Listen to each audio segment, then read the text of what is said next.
Kenyans have ever seen since the sliced bread, right? Is that so? Debal, let me first thank you for bringing this team. I watched this program last week, and I thought it was very far below the level of the TV station and your anchorage. Let me also thank you for bringing this top leadership. And I wanted to request all of us here that there is a reason as to why we have been picked by this media to come and speak to Kenyans. There are 55 million Kenyans who would have been here. So when we are here, let us be frank. Let us, from the point of leadership, speak to the nation the truth and things that can guide the nation well. The broad-based government was not entered into in easy circumstances. I was just reading for my brother here the provisions of Article 146, Sub-Article 2 of the Constitution. You remember when we had the Genz uprising, which was a national, movement, Dibal, it started as Reject Finance Bill 2024. And the clarion call throughout, even up to the last day, Tony, was reject. Yeah. Our side, Nikal will tell you, or Congo will tell you, we rejected, as the Genz wanted. After the finance bill died, the thing moved from the finance bill that it was to Ruto must go. It went to Ruto must go. And then I think the people of Ruto said, but why Ruto alone? And so Ruto must go moved to Kufa driver, Kufa Makanga, meaning both Ruto and Gachagua have to go. And I think we were on point up to that level. Look at Article 146, Sub-Article 2, in terms of what happens when we have a vacancy in the offices of the president and the deputy president. When you have a vacancy in the office of the president and the deputy president is there, the deputy president takes over. When both the president and the deputy were not to be there, remember at that time we were talking about Kufa driver, Kufa Makanga. Then the Constitution says at the provision I've told you, that the Speaker of the National Assembly takes over for 60 days. Within those 60 days, there must be an election. Did we have an IEBC? It was just constituted the other day. And so, at the 60th day, this country was not going to have leadership. People have said the military were to take over. But they are thinking of the military as the only agency with the force to take over then. But assume it would be the military, or then an unconstitutional rule then comes into the country. Look at the countries which have gone in that direction. My brother Dibal, Somalia taped in 1991. It has not reset and gotten back to the rail 35 years later. Look at countries which have gone from constitutional rule to a rule other than by the Constitution. It will confirm to you across the world and across Africa that they take virtually our whole generation is wiped before we would come back and have this beautiful document. And that is the context in which we sat as a political party, and later you remember as a coalition. And it was not an easy decision, but I believe it was a difficult yet the most patriotic decision. Let me tell Kenyans, if we allowed military rule, see the situation where they have even taken over and allowed something called democracy to come back. They just change uniforms, they control the elections, and they have term limits. The other day we were celebrating West Africa, Dibal. What is the president of Niger now saying? There is no term limit. He will rule for as long as he wants. Let me tell our people that when there is a rule other than by the Constitution, today any retiree would not be claiming money anywhere. All our schools, I guess, would still be shut. There would be no MP, there would be no police officer, everybody would be a civilian. I imagine most of us would be going out of the country seeking refuge and other situations.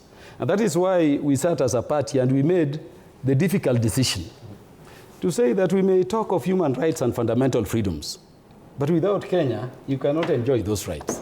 And so that is what birthed the broad-based government after the Genz uprising. And I wanted to request the young people, I've seen so many of them shouting, ODM betrayed us, BAMBA betrayed us. I'm telling you, in his lifetime, I hope we'll be awake, and we will thank Raila and the ODM party for intervening to secure that the state is there instead of going away. Let me come straight to the MOU. If you read that MOU, and it was read by the respective Secretary Generals, Sifuna on behalf of the ODM party, and remember it was Hassan Omar because I was there at KICC. It was a public thing. Read the preamble. It says Kenya has socio, economic, and political problems which are destabilizing the state each time. And then it goes point by point to identify the issues arising from those tensions and how they can be addressed. I wanted to confirm that at the first point, you see NADCO. Up to yesterday, we were debating the Elections Act amendment law, the Registrar of Political Parties amendment. I think we debated, before we went on recess, and the things which we committed under that first part of the memorandum to deal with are being dealt with. I can tell you, we had the issue of inclusivity, devolution. We have the issue of compensation for people injured enjoying their Article 37 rights. We have all those issues. I can look at Kenyans in the face and tell them we are in the right trajectory. The challenge we are facing, Dibal, is on point number 2 of the MOU. That is calling for inclusivity. In all spheres of life. In all spheres of life. And remember, Dibal, we founded that thing as the second point on the principle that in a nation, you cannot have a nation when all people equally own and equally share in the resources. Dibal, if you follow me on X, yesterday I just posted the roads department. One community. From PS to down.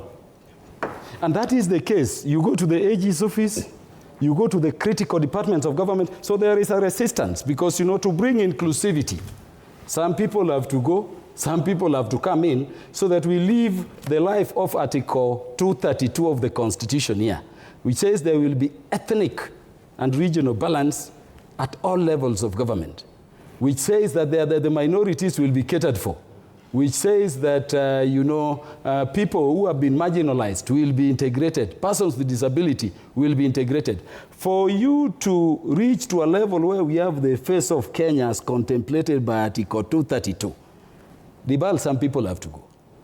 Let me tell you, and Okongo will confirm and Nyikal, when we had the last election, 2022 election, we had a meeting, and you remember we were supported by the last president, the previous president, President Uhuru Kenyatta. So they came, and you remember the Masai Lodge meeting. What did President Uhuru Kenyatta tell us? I'm going to hand over to President Ruto, but prepare for elections in 6 months. This is so because President Uhuru knew the economy had been wrecked under his administration. Right, thank you.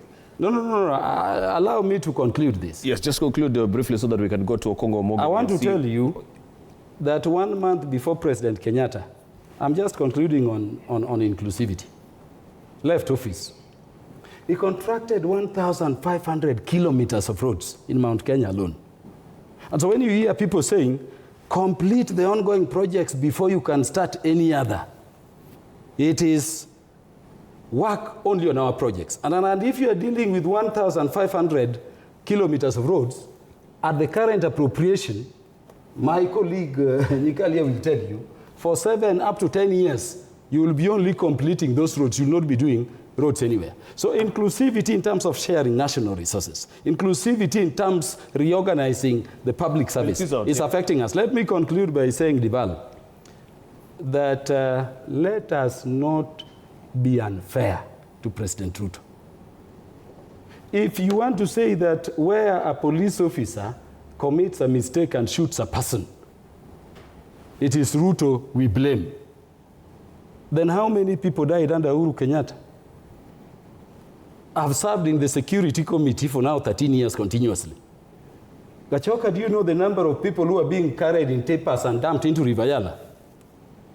How many people were being taken from Kilimani police station and shot in the head at Ngong Forest? When was Chris Musando executed? Where was baby Pendo, bludgeoned by the police in whose reign? If we are to talk about everybody who dies in your reign, it is you to blame. How many people died under Kibaki?